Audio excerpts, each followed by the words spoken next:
Hi, and welcome to the Medieval Mediterranean, History 6 at RPS, and I'm your host, Mr. Mitchell. I play the guitar. This is the final video in our series, and it's called The Legacy of the Romans.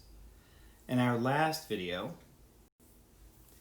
we saw that there were many reasons for the fall of the Roman Empire. Inflation, military issues, civil wars, invasions, weak borders, and other things as well.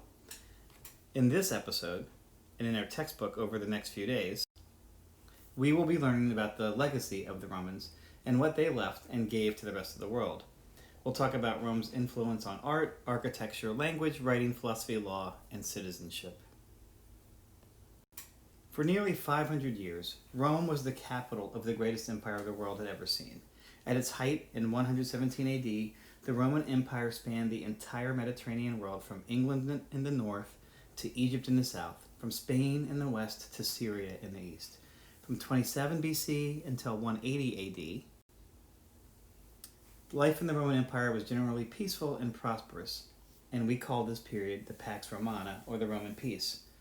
By 476 AD, the western half of the empire had collapsed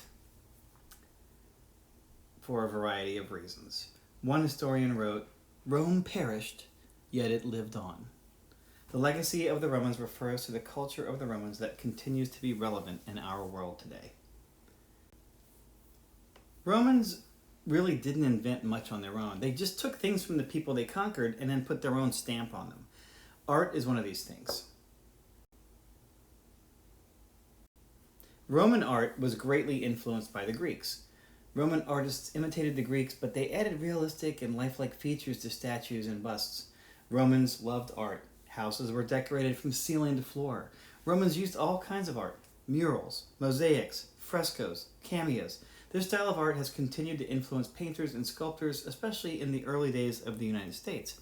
In Washington, D.C., there are many statues that reflect Roman influence. Romans were also very skilled at building. They again borrowed ideas, but improved them in ways that are still imitated. The Romans used arches, vaulted ceilings, and domes to build enormous structures.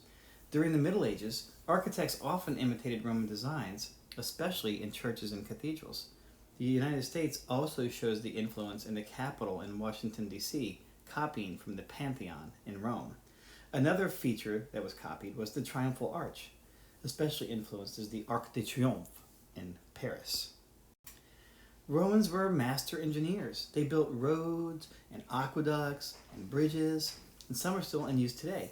The Romans had 50,000 miles of roads, and their roads were built to exacting standards.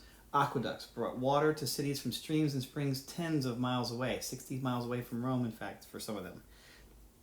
In Segovia, Spain, a Roman aqueduct still supplies water to parts of the town. Remnants of aqueducts can be found all over Europe, Africa, and Western Asia. Latin, the language of the Romans, was especially important in the Middle Ages. Latin was the language of school, of learning, and of the Christian church. Scribes copied important documents in Latin, and educated Europeans learned Latin to communicate with their peers in other countries who did not speak the same language that they did.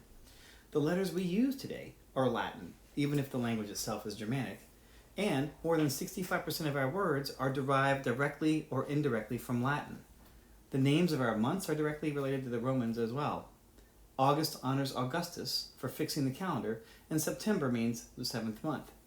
We also use several Latin mottos and expressions on our coins and paper money, and we still use Roman numerals too. The way the Romans viewed philosophy, law, and citizenship is still important to us today.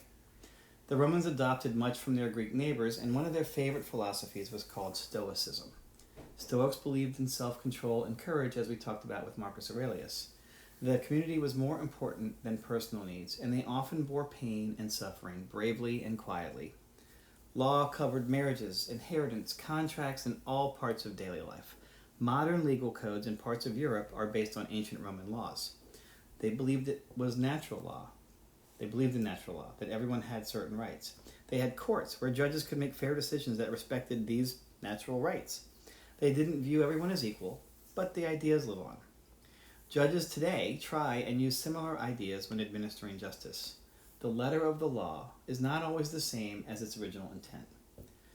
Citizenship was an important part of life in the Roman Empire. To be a Roman meant certain things, and we view our role in government in a similar way. All citizens are to be treated the same, regardless of their backgrounds. Many of the Roman ideals have come down to us in one way or another.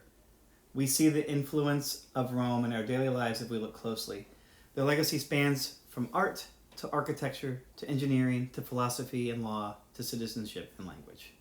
After the break, not all Roman customs are still used in the Western world.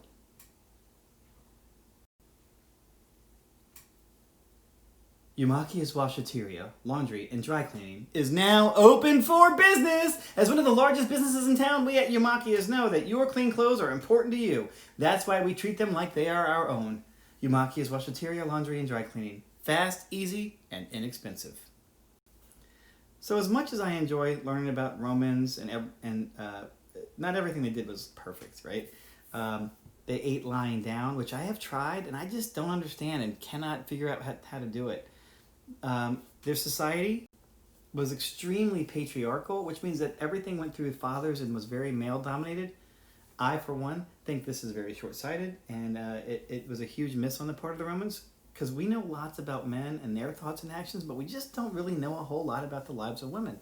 They weren't allowed to express themselves in the same way, which is a real loss for us. And historians are working, and of course will continue to work on improving our understanding in this area. Maybe if you become a historian, you can help fill in some of the gaps in our knowledge here. Also, Romans had this massive love of blood sports like gladiatorial combat, which I just don't understand. I mean, I think gladiators are kind of cool until I remember that they were actually fighting to live or die. Then I think, that's not really that cool after all, is it? So, I hope you enjoyed this brief trip learning about the Romans in this series of videos. And in our next series of videos, and in our next unit, we will learn how the Roman Empire continued in Byzantium/Constantinople and influenced the world in a completely different way. Bye for now.